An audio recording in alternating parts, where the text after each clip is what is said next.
Salut, bienvenue sur Laetitia et Fils, je suis trop contente de te retrouver chez moi pour parler d'un sujet autour de la foi, de la famille et de la féminité. Alors cette semaine, je vais aborder un thème hyper important pour moi, la productivité. J'entends parler de productivité comme ça tout le temps, partout, des conseils pour être plus productif, comment on est plus productif, etc. Et moi j'ai été interpellée par rapport à ça cette semaine, donc je vais partager ma réflexion sur ce sujet.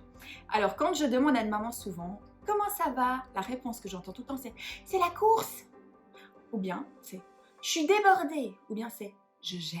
Alors moi ça m'interpelle à fond parce que je suis bien consciente en tant que maman de famille nombreuse qu'on a 150 000 choses à gérer, que c'est un peu comme au cirque si tu as déjà été au cirque. Moi c'est pas trop mon trip, mais ils font tourner les assiettes comme ça. Ils font tourner toutes les assiettes et ils courent et moi je suis toujours là, quelle assiette va tomber, quelle assiette faut faire tourner, etc. Et parfois, j'ai l'impression que pour beaucoup de mamans, c'est un peu l'approche qu'elles ont par rapport à leur propre vie. Et c'est justifié par rapport à tout ce qu'elles ont à gérer. Gérer une famille, c'est un peu gérer une petite entreprise. Même si tu as un mari génial à tes côtés, il y a quand même plein de responsabilités qui t'incombent. Et donc, quand j'entends dire c'est la course, moi, je me pose toujours cette question. Mais c'est la course à quoi, finalement? On court après quoi? Qui nous court après? Je comprends pas trop, en fait, cette idée. Euh, alors que effectivement, moi, tu vas savoir si tu me connais un peu, que je suis une grande sportive, pas du tout. Donc, si tu me vois courir à un moment donné, c'est qu'il y a une urgence. C'est que vraiment, si un jour tu me vois courir, c'est que toi aussi, il faut t'y mettre. Mais blague à part, cette idée de productivité, ça m'a interpellée parce que je pense qu'il y a une différence entre avoir une vie hyper chargée, genre un agenda qui déborde, et parfois on peut avoir un agenda hyper chargé, mais une vie vide de sens. On peut tellement s'activer, un peu comme un hamster, hein. Moi, j'ai eu souvent le sentiment, dans certaines saisons de ma vie, comme ça, que je courais un peu comme un hamster, mais j'avais l'impression de rien vraiment accomplir. Pourquoi? Parce que j'avais l'idée que quand toutes mes tâches seront terminées, je pourrais ensuite me consacrer sur des choses qui me nourrissent, sur des choses qui nourrissent ma famille, etc. Et ce que j'ai réalisé après un peu plus de 5 ans de vie de maman, c'est qu'en fait, toutes mes tâches ne sont jamais terminées parce que ça continue à s'accumuler. D'accord? Donc, j'ai à peine tourné le dos. Ça m'a trop fait rire l'autre jour. J'étais en train de passer l'aspirateur, ménagère depuis 35 ans, et je me dis, ah, génial. Et je me retourne. Et en fait, il y avait un paquet de biscuits sur le tapis, quoi. Un de mes enfants avait décidé de se faire un petit pique-nique comme ça, tranquille. Et c'est un peu une image, mais géniale, du fait que, en fait, t'as beau y consacrer plein d'énergie pour être productif, pour terminer toutes tes tâches, en fait, ton boulot, il est jamais terminé. Et j'étais interpellée par un passage de la Bible. C'est une rencontre que Jésus a eue avec deux femmes qui sont deux sœurs. Et ça me parle, moi, sur la différence entre être productif et porter du fruit. Ça se passe dans Luc, au chapitre 10, à partir du verset 38. Pendant qu'ils étaient en route, donc ça c'est Jésus et ses disciples, Jésus entra dans un village. Là, une femme nommée Marthe l'accueillit dans sa maison. Elle avait une sœur appelée Marie. Celle-ci vint s'asseoir, donc Marie, aux pieds de Jésus, et elle écoutait ce qu'il disait. Pendant ce temps, Marthe était affairée aux multiples travaux que demandait le service. Elle s'approcha de Jésus et lui dit, Jésus, cela ne te dérange pas de voir que ma sœur me laisse seule à servir. Dis-lui donc de m'aider. Mais le Seigneur répondit, Marthe, Marthe, tu t'inquiètes et tu t'agites pour beaucoup de choses. Il n'y en a qu'une seule qui soit vraiment essentielle. Marie a choisi la meilleure part et personne ne la lui enlèvera. Quand j'ai lu ce passage, mais genre ça m'a révolutionné parce que je me suis dit, ben là il y en a une, donc Marie, c'est pas la maman de Jésus, hein, cette Marie-là, c'est notre Marie, Marie de Béthanie. Elle s'est genre assise au pied de Jésus et elle écoutait ce que Jésus avait à dire. Et puis sa sœur, elle était agitée, comme dit Jésus. Elle était en train d'essayer de répondre à toutes les tâches de la maison. Enfin, je sais pas, t'organises un repas chez toi. Moi, je suis rarement assise comme ça dans la conversation. Genre, je m'affaire à tout préparer, à tout servir. Et c'est beau le service. Mais ici, on voit un peu le contraste entre Marie, qui était assise dans la contemplation, et puis sa sœur Marthe, qui était à fond dans l'action. Et moi, si tu me connais un peu ou si tu as vu quelques-unes de mes vidéos, tu as peut-être l'impression que je suis une femme d'action. Et tu as raison, moi je suis à fond dans l'action. Le problème, c'est que quand tu es à fond dans l'action, quand tu as envie de faire bouger les choses, de changer les choses, parfois tu peux t'épuiser et tu peux être hyper occupé, hyper investi et en fait porter peu de fruits. Et alors, effectivement, si tu n'es que dans la contemplation et jamais dans l'action, il n'y a rien qui bouge. Donc ici, ce n'est pas l'idée de dire qu'il y en avait une qui avait raison, il y en avait une qui avait tort. C'est simplement un enseignement qui nous parle du fait que la contemplation, c'est important. Et l'action, c'est important, mais que les deux, en fait, doivent s'allier. C'est un mot que j'invente pour toi cette semaine, la contemplation. La contemplation, c'est-à-dire que si tu as une vie au pied de Jésus, où toi-même ton réservoir peut être rempli, où toi-même tu peux grandir, être transformé, être équipé, ton action va porter du fruit. Et si tu es tout le temps dans l'action, pour que tu aies du fruit justement, il faut que tu aies aussi des temps d'arrêt où tu t'assieds au pied de Jésus. Et en fait, la sagesse, c'est de discerner la différence entre ces deux moments, entre ces deux priorités en fait qui sont conjointes dans nos vies, des moments où on s'assied pour recevoir et des moments où on met en pratique ce qu'on a reçu.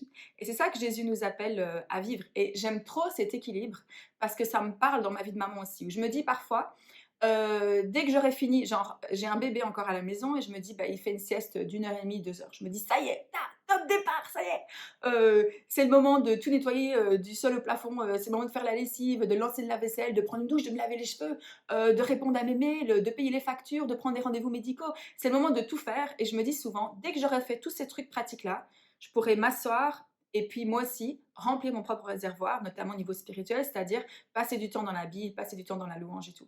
Et ma frustration du moment, c'est que c'était toujours le problème, c'est que je m'affairais, je courais partout, du sol au plafond pour tout faire, tout ce que j'avais à faire, et puis il restait rien à la fin pour me remplir moi. Et donc ça crée des situations de frustration immenses parce que j'étais tout le temps dans l'action et jamais justement dans la contemplation.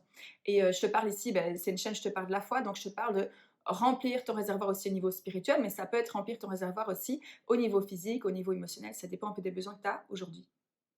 Donc, je pense que c'est hyper important pour nous de redéfinir c'est quoi la vraie productivité. On n'est pas des pantins, on n'est pas des robots. Je ne sais pas si tu as grandi avec les films de Charlie Chaplin, c'était mon cas, où il est là dans l'usine, il monte des pièces toute la journée.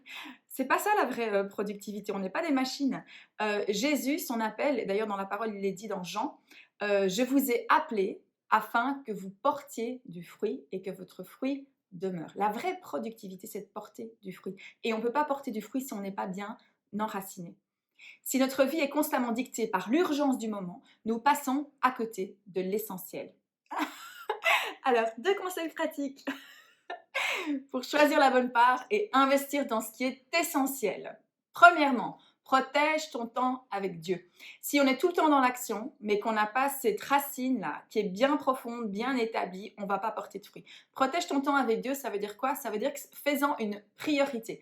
Ça va d'ailleurs être le thème de ma vidéo de la semaine prochaine. Je vais te montrer un petit peu la réalité de ce que ça veut dire chaque jour passer un temps avec Dieu, peut-être comment je le fais, ce que j'en fais, à quoi ça ressemble, etc. Donc, n'hésite pas à t'abonner, ici c'est gratuit, si tu désires avoir cette vidéo pour la semaine prochaine.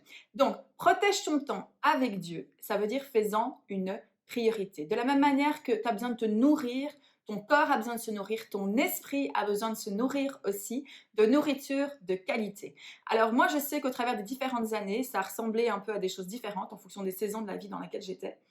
Mais il y a eu un moment où j'ai eu une vraie conviction par rapport au fait que, à une époque, je travaillais au McDo quand j'étais ado et je posais toujours cette question: «Est-ce c'est pour ici ou c'est pour emporter?» Et j'ai l'impression que parfois dans ma vie spirituelle, ça a tellement été pour emporter, c'est-à-dire un peu le drive-thru, le fast-food, tu es là dans ta voiture, tu manges, près de l'autoroute ou je sais pas quoi, un peu vite fait et c'est pas vraiment des repas qui te nourrissent profondément. Donc effectivement, on peut cultiver cette intimité avec Dieu, cette vie avec Dieu, tu peux ici, à n'importe quel moment, sortir ton téléphone de ta poche, lire dans le métro ou je sais pas quoi, où tu as envie.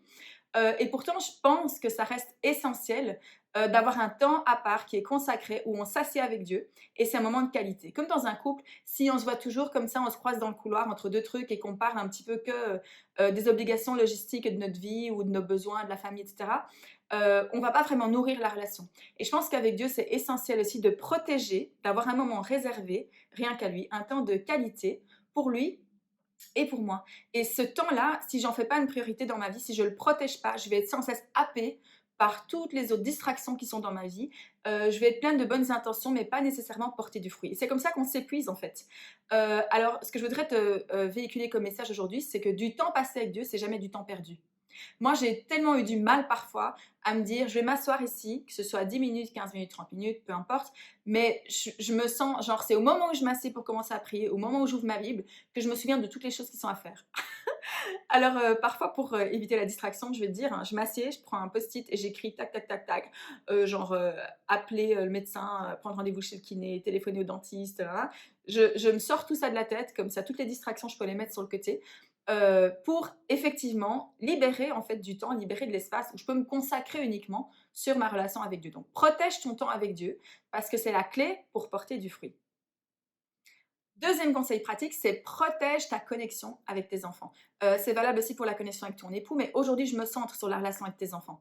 Je voudrais dire que quand moi, je suis devenue maman, j'avais un peu intégré une liste de tous les besoins des enfants, genre les besoins physiques, émotionnels, matériels, intellectuels et tout. Et c'est comme si j'avais une checklist de 10 pages, hein, où je devais être sûre de cocher toutes les cases pour que mes enfants aient tout ce dont ils avaient besoin aujourd'hui et pour que moi, j'ai l'impression que j'étais une bonne mère. Si tu as vu quelques-unes de nos vidéos, pardon, précédemment, je te disais qu'on a eu un enfant hospitalisé sur une longue durée. Et là, ça a fait exploser un peu tout le système que j'avais mis en place par rapport à mes enfants.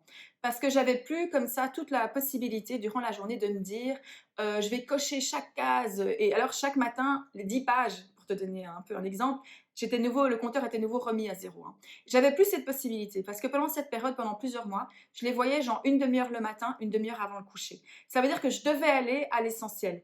Et ce que j'ai réalisé, c'est ce dont mes enfants ont vraiment besoin, c'est un temps de connexion. Et je t'encourage à lire ce livre si tu l'as jamais lu. C'est le langage d'amour. Les langages d'amour, c'est Gary Chapman qui l'a écrit. Il en a écrit un spécifiquement pour les enfants.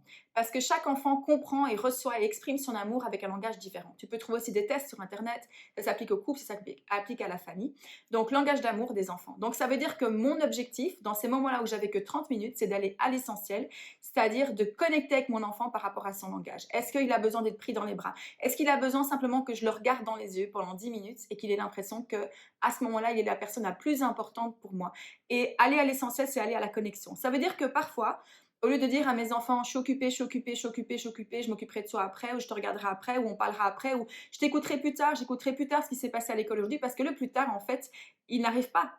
Il n'y a jamais un moment où tout va être fait, tout va être terminé, je vais pouvoir m'asseoir avec eux. Donc la discipline que moi, je suis en train de développer de plus en plus dans ma famille, c'est parfois de laisser tout en plan, genre l'évier qui déborde. D'ailleurs, mes copines, mes amies qui viennent chez moi savent que ma cuisine, parfois, c'est un peu approximatif, mais c'est un choix. Ça veut dire que je choisis l'essentiel, je choisis la bonne part, je choisis ce qui est le plus important ici et maintenant. C'est-à-dire parfois, c'est m'asseoir avec mon enfant sur un tapis où il y a des jouets partout, où c'est le boxon absolu, où les malles débordent de linge, mais où je m'assieds avec cet enfant et je construis une tour de Lego avec lui, par exemple. Ou ça veut dire arriver à l'école 3 minutes en retard. Pourquoi? Parce que j'ai pris 3 minutes plutôt que de tirer mes enfants, on l'a tous fait, je suppose. Allez, croyez-le, dépêchez-vous, on va être en retard, la cloche va sonner. Que vont penser les enseignants? Peut-être que parfois, je vais assumer le fait que j'arrive 3 minutes en retard à l'école parce que j'ai pris le temps de prendre mon enfant dans les bras, d'écouter ce qu'il était en train de me dire, peut-être même de consoler un chagrin. Et à ce moment-là, j'ai choisi l'essentiel. J'ai choisi la bonne part, celle qui est importante, celle qui est un investissement dans la vie de mes enfants. Et je peux arriver à l'école avec le sourire. D'ailleurs, toutes les mères que je croise, quand je quitte l'école, les papas aussi d'ailleurs, qui arrivent en courant, en transpirant, je leur dis toujours, vous êtes là, c'est l'essentiel. Hein, parce que c'est ça qui est important finalement. Est-ce que ça vaut la peine de se stresser comme ça tout le temps, de vivre dans une urgence constante où on a l'impression, comme je te le disais au début, de faire tourner toutes les assiettes? Quelle est l'assiette qui va tomber?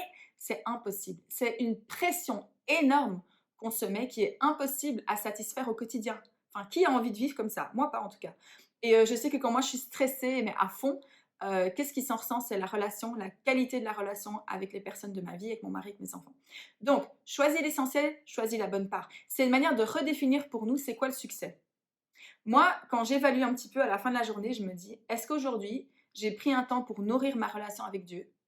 Est-ce qu'aujourd'hui, j'ai pris un temps de qualité avec chaque personne de ma famille, même si c'est 3 minutes à la fin de la journée, même si c'est au moment du bain, même si c'est au moment de, je sais pas, de faire la cuisine et qu'il y a un enfant qui vient et qui me donne un coup de main et qu'on a l'occasion de discuter, de vraiment connecter cœur à cœur, je considère que c'est une journée réussie. Alors, ça veut pas dire que je fais que ça de ma journée, hein. Il y a plein d'autres choses, comme toutes les mamans, j'ai une vie fort chargée et tout, comme tous les papas d'ailleurs aussi. Mais ça veut simplement dire que je peux avoir ce sentiment que j'ai investi ma vie dans quelque chose qui a du sens et que c'est pas juste une course après le vent, une poursuite comme ça infinie au bout de laquelle on n'arrive jamais. Je peux dire que si j'ai investi dans ces deux domaines de ma vie aujourd'hui, eh bien ma journée, c'est une journée pleine de succès.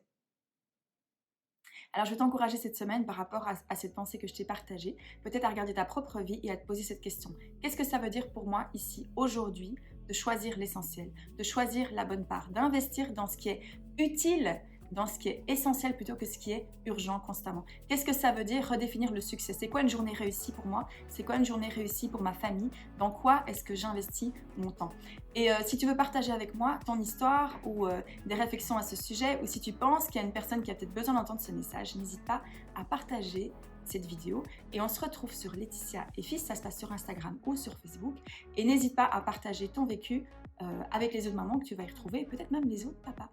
Voilà, alors je t'aime, je te remercie de m'avoir retrouvé ici aujourd'hui, je te remercie d'avoir partagé ces quelques minutes avec moi et j'espère que ce contenu t'aide, t'équipe, et je veux dire aussi, souffle, prends une profonde respiration plutôt que de faire tourner toutes les assiettes, essaye d'aller à l'essentiel, à l'endroit où tu peux développer justement une vie qui porte du fruit. Je te souhaite une bonne semaine et je te retrouve avec trop de plaisir la semaine prochaine. Salut, bye.